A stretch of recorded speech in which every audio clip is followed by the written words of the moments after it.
Get this right.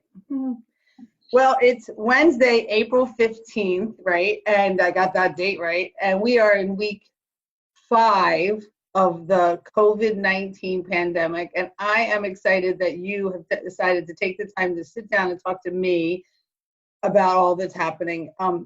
Dr. P, as I call you. Your real name is Dr. Plumeri, correct? Did I get that right? Close? Yes. Mike's fine too. It's quite okay. Okay.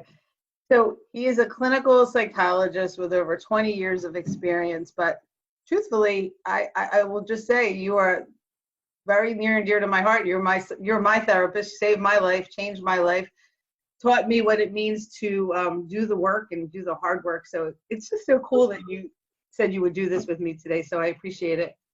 My pleasure. I consider it an honor. You're doing all this and helping so many people. If I can be a part of that, why wouldn't I? Absolutely. You've done a great job of helping people and trying to keep them optimistic. Trying to keep them optimistic. And so that's what I wanted to talk about today, because I feel you and I have had a couple conversations where I say, I keep being optimistic and reminding people that there's a light at the end of the tunnel. And sometimes I actually feel, a little guilty that I'm able to say that there's a light at the end of the tunnel. But how important would you say at this point that we all need to remember that there is a light at the end of the tunnel? Yeah, it's paramount. I mean, it like we've talked about, it's, as we all know, everyone's in survival mode, and what happens when you're in survival mode, you get tunnel vision. I got to get my toilet paper, I got to stay inside. I got to do this. So I empathize with people about, kind of the fear and the concern that they have. And as we've talked about as well, I mean, I'm still in my office seeing people face to face if they're comfortable with that, doing a lot of video, a lot of phone sessions. And a lot of what's happened the past week or so is really just spending the time reminding people that this will have an endpoint. We're going to get through this. Let's figure out how to do that. And because it's going to end at some point. Do we have a vaccine or anything? No, but they're going to make us go back to work or something's going to happen.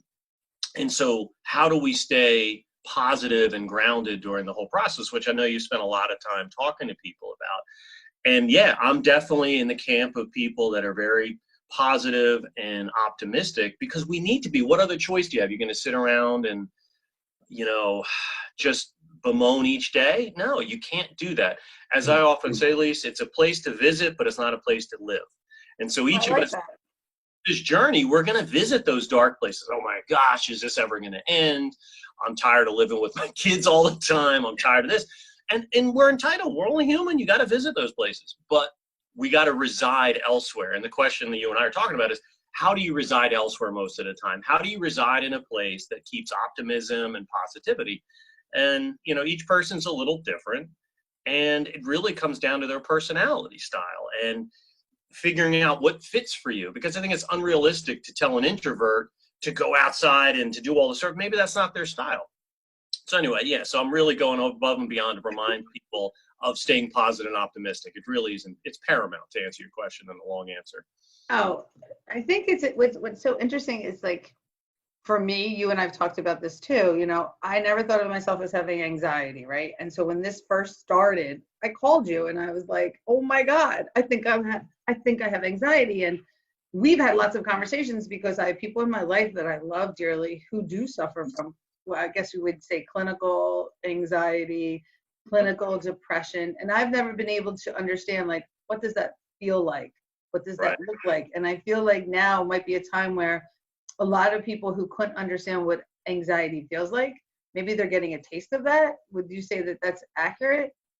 Absolutely, yeah. It's really creating empathy in people to go, oh, I never experienced this before. So I'm hoping that people walk away with this, with a better empathy towards people who really do struggle on a day-to-day basis. I have honestly lost track of how many people I've known personally and professionally right now that are just riddled with the fear and the uncertainty of it all. And it's important for people to realize that, our subconscious brain, we have our conscious brain, you and I are talking now, and we've got our subconscious brain.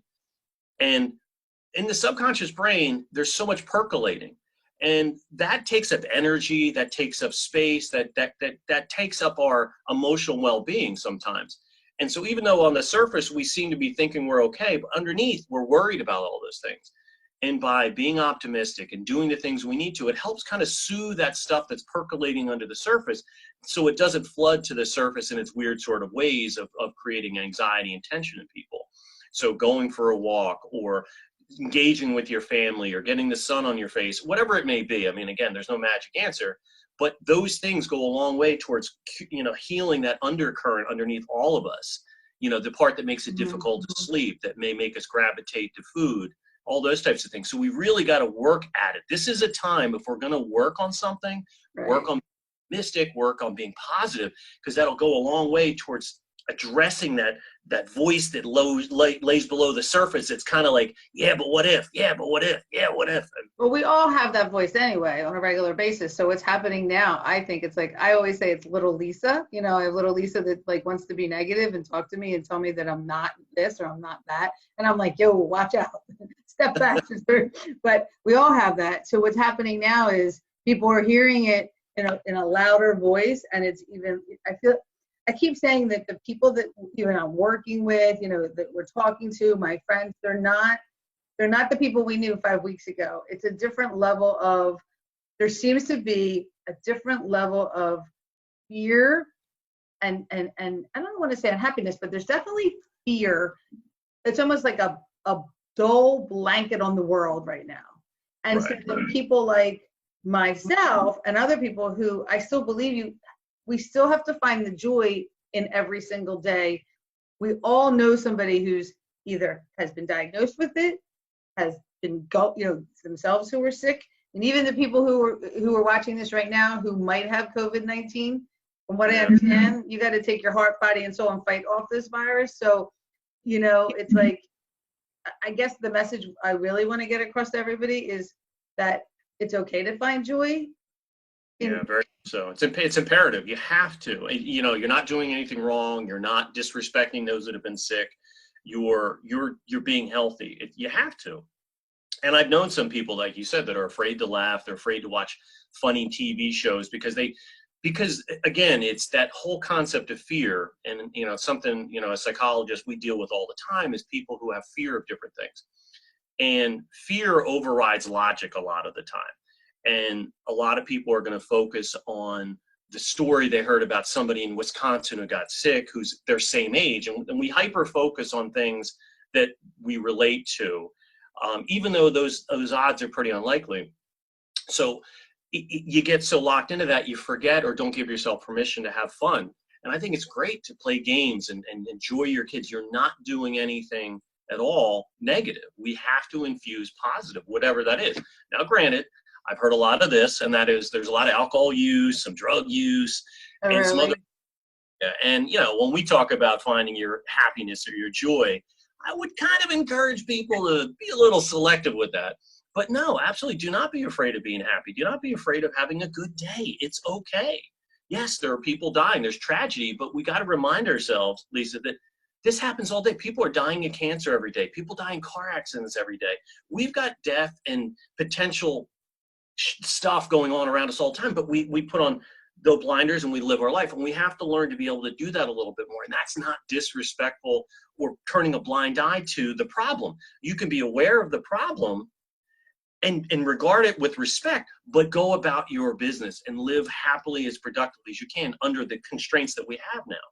And so it's A, don't feel guilty about being happy and having a good day, and B, figuring out a way how to do that. Because as you and I talked about yesterday a little bit, I don't know, I've been doing this, I've been in the profession 30 years. I've never dealt with a lockdown for, all these days.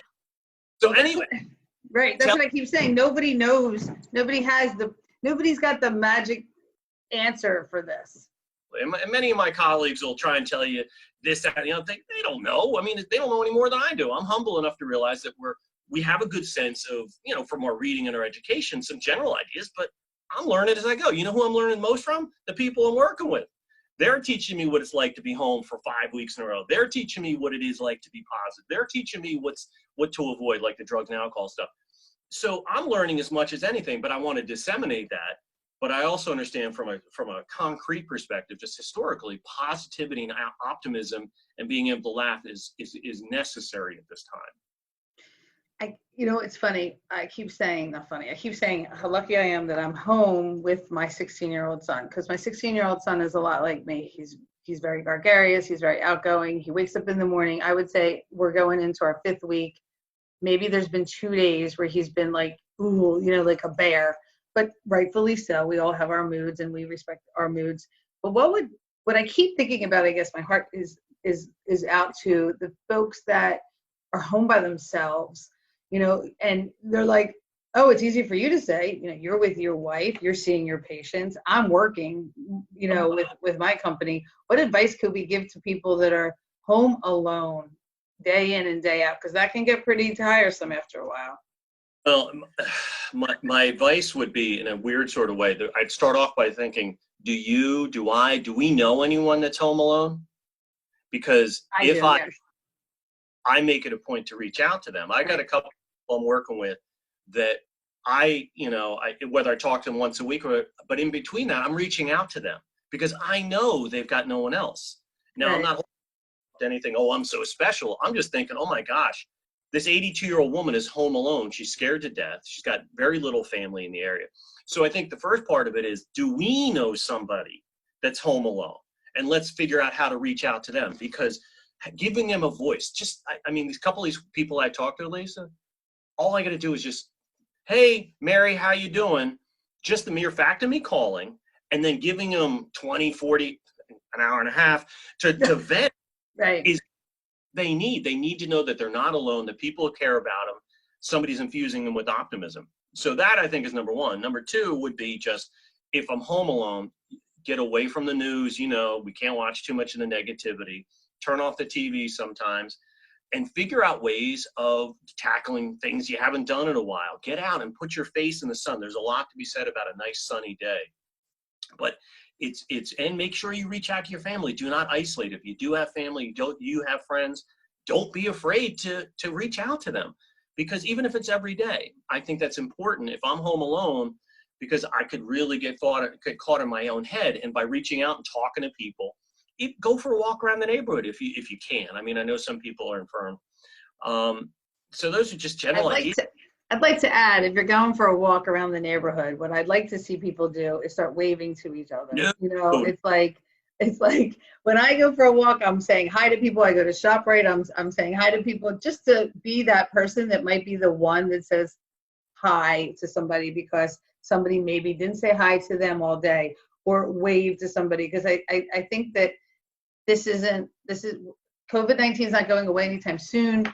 It is very much going to change the way we interact with people from this day forward. I think the handshake is gone, so I think that all good tips, but I think we also, I think that's a great thing. It starts with us. Who do we know that's home alone? I think our behaviors are changing too. I call my parents every day now. I never used to call my parents every day. All of a sudden I'm calling my parents every day because it's like, hey, just want to check in on you and make sure you're doing okay. So I just want to talk about sleep. I've been reading a lot of articles, and they say that there is such a thing as, I think it was called COVID-19 insomnia, or it's like supposedly, okay, don't make fun of me. Maybe they're, what's the word I'm looking for? They're naming it just for the sake of naming it, but it's a real thing. People are having difficulty sleeping. Right. Any suggestions besides taking, having a glass of wine every night? Oh, God. I love when I get asked this question, because I get patients ask me all the time, I can't sleep. Well, I'm like, well, let me think about it. Oh, the reason you can't sleep? Because there's a lot on your mind. You're stressed out. And what happens is, it goes back to that subconscious part we were talking about. Right. It's turning, right? And the answer to sleep, there's typical sleep hygiene things that they talk about. Again, turn off electronics like an hour before you go to bed. Make sure you don't exercise too close to going to bed. But they talk about getting regular exercise will help you sleep. A trick I like to do is, and this is what I often say to people, we can't stop what pops into our head.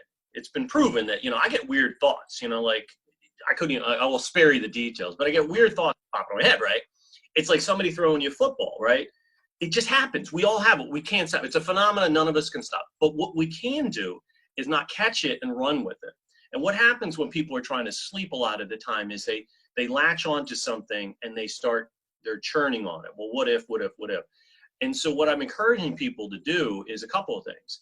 One, think of some sort of mantra or something you say to yourself anytime you have a thought that pops into your head that you don't want, and just say, whether it's, I'm not going to think about it, I'm not going to think about it. And there's this war that's going to be waged between the fear thoughts coming into your head and the things that you say to yourself. And you got to practice it, and it really takes time. So, say you're worried about your kids, for example, and you're lying there in bed and you're trying to fall asleep, and oh my God, well, what about Ari, or what about this, what about that? Then I'll say, Lise, stop. What is it that you can say to yourself that's going to try and push that thought out of your head? It may immediately pop back in, but at least you're fighting and you're training your brain to be able to not think about what you don't want it to think about. The other thing is, honestly, I play golf in my head when I try and fall asleep. I find a nice, relaxing. That's an interesting idea. I find a course that I know well, and it forces me. Now, of course, I'll be on the second hole about to hit a shot, and my thing will go, oh my God, people are going to whatever, or dying or whatever. And I have to say, stop, I'm on the second hole, I'm playing. So that's one thing too. So those are like cognitive tricks that we can do. But again, turning off your electronics and trying to get some exercise throughout the day. Alcohol is atrocious when it comes. It'll help you fall asleep, but will not keep you asleep. So avoiding alcohol, certain foods will. Avoid napping during the day. I know as strange as that thing, we got so little to do. What's happening is a lot of people are kind of napping because they got to kill time, and then they're not able to get their sleep rhythms back. So those are just some general thoughts.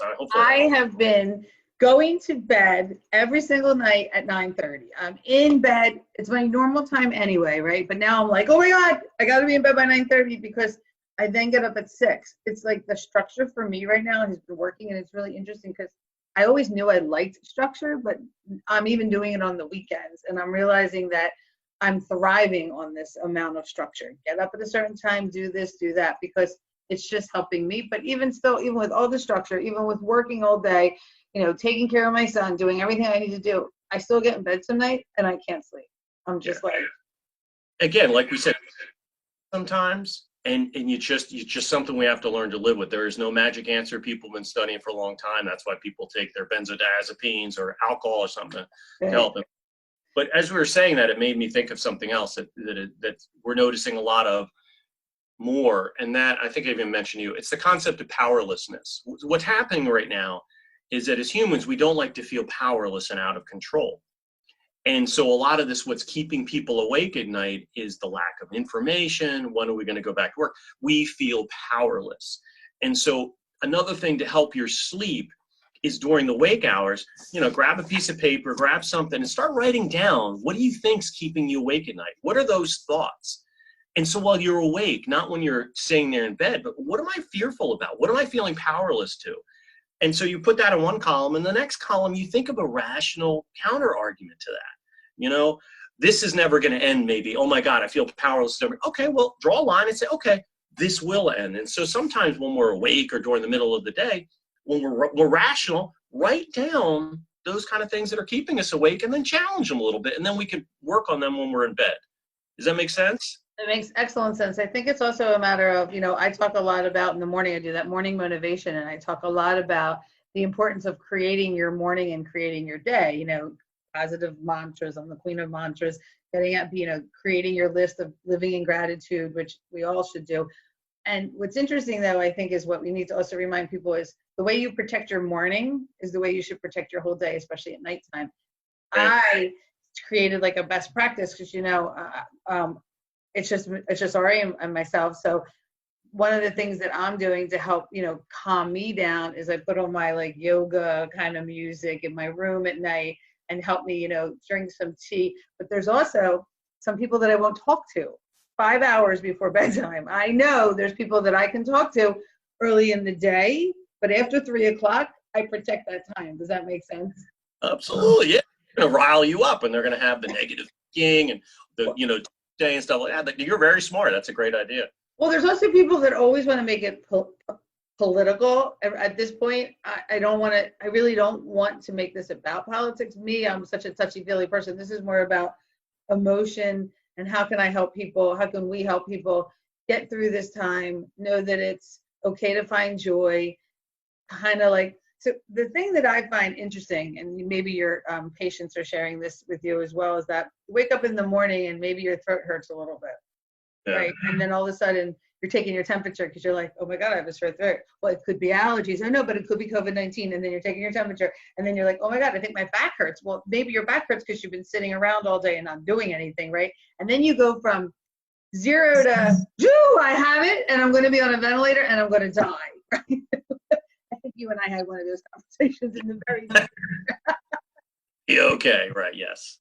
Yeah. So I love the analogy, if you could share that with everybody, that you gave me when all this first happened. I called you and I said, I think I have anxiety. And you said, for what? What's bothering you? And I said, I don't want to die. And I really literally went from, oh my God, we have this pandemic and I don't want to die. Well, nobody wakes up in the morning and says, today's the day I want to die. We don't even know when that's going to happen, right? So what you gave me this great advice about when we're driving on a highway, which I thought was great. If you could just share that with everybody. Mean about going 60 miles an hour with Yeah, I love that. That was awesome.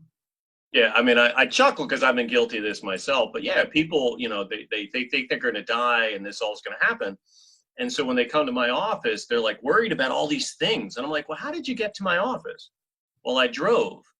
Oh, wait, so you drove to my office going 60 miles an hour, separated by this magical yellow 6-inch line of cars coming the complete opposite way. And you didn't even think twice about it. So kind of what we worry about, we kind of arbitrarily create a little bit more extreme than it needs to be. And think about how many things in our life, like driving, that we just accept as things to deal with. And this is going to be another one. Not everyone's dying. If you look at the numbers and the statistics, it will tell you a story that's very powerful and positive to listen to. And so we have to make sure that we don't hyper focus on the worst case scenario. Does that happen? Absolutely. And I see this with a lot of people, Lisa.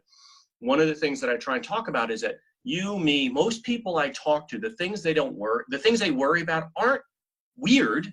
Yes, do people die of the COVID? Do people die in car accidents? Absolutely. But we don't focus on that. We got to focus on what's the likelihood. And do you want to live worrying about things that are very unlikely to happen? Yeah, but I heard a story about this guy, or I know this friend. I know, and that's where fear takes us. But logic takes us, oh, wait a second. There's 320 million people in the United States, and how many people have died so far, and what are they projecting? Worst case scenario. And again, I'm not minimizing the people that have died. What I'm talking about is stay grounded in logic a little bit more.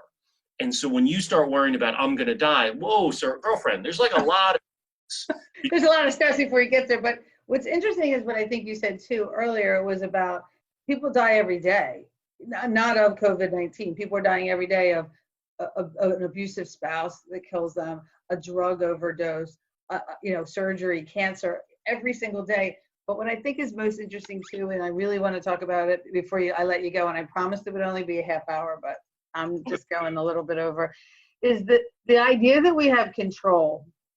And that's what I find fascinating. And I said this from day one. I said, people are freaking out because they literally, we have no control. And when I tell people that, they think they're like, what are you, on drugs? I'm like, no, there's no control. Like you said, you get in the car, you get in your car, you have no control really of what the other driver's going to do. I try to control what I even think sometimes, and that doesn't even work. You know what I mean? Like legitimately, I think this is a reminder, smack dab in everyone's face, that we have very little control. Right. But what human nature is that we falsely give our sense of self and control. That's what with people who have rituals and stuff like that. If they knock on the door 3 times or whatever, they're trying to figure out ways to create a false sense of control. And there's a lot of freedom in acknowledging what you don't have control over.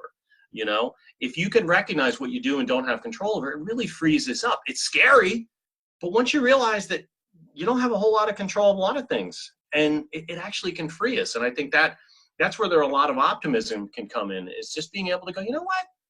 I don't have control over this, but you know what? It typically works out. Why? Because that's what happens. The odds are pretty slim. Well, we could sit here and talk all day. I think one more thing, I promise, and then I'll let you go.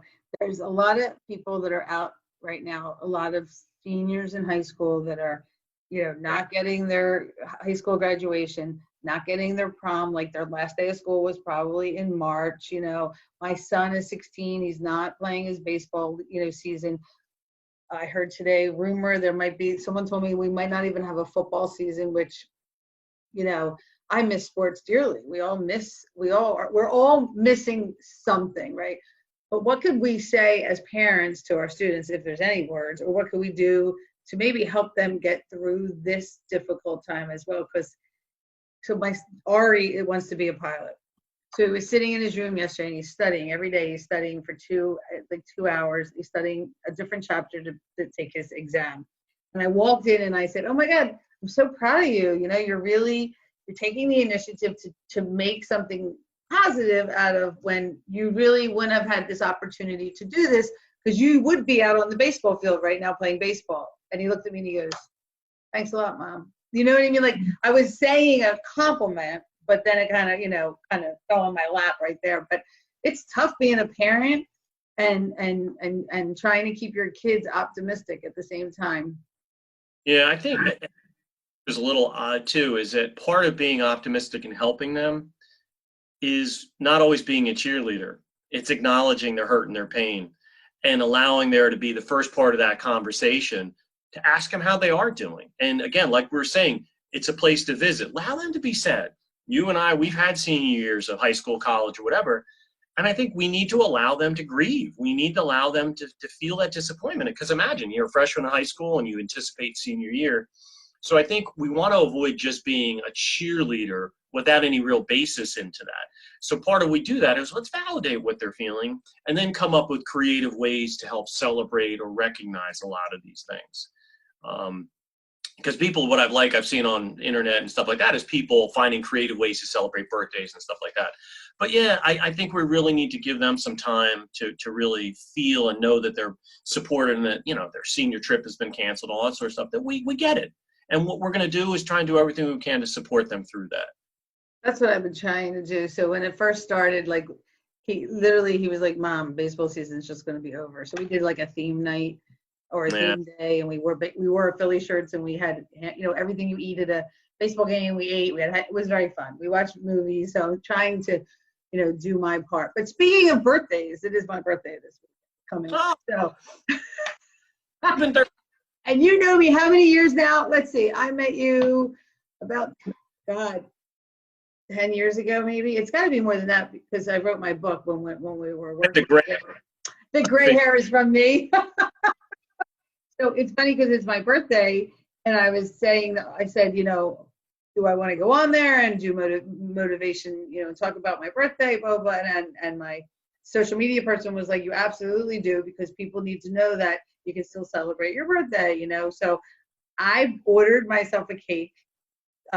Only Wegmans would make me a cake. I don't know why ShopRite would not make me a cake. But anyway, it's a whole other story. But Wegmans is making a cake. I ordered a cake, and I'm having a birthday Zoom call on Friday night at 7:00, and I invited all my friends because I am very aware of how I like to celebrate my birthday, and I like to make a big splash.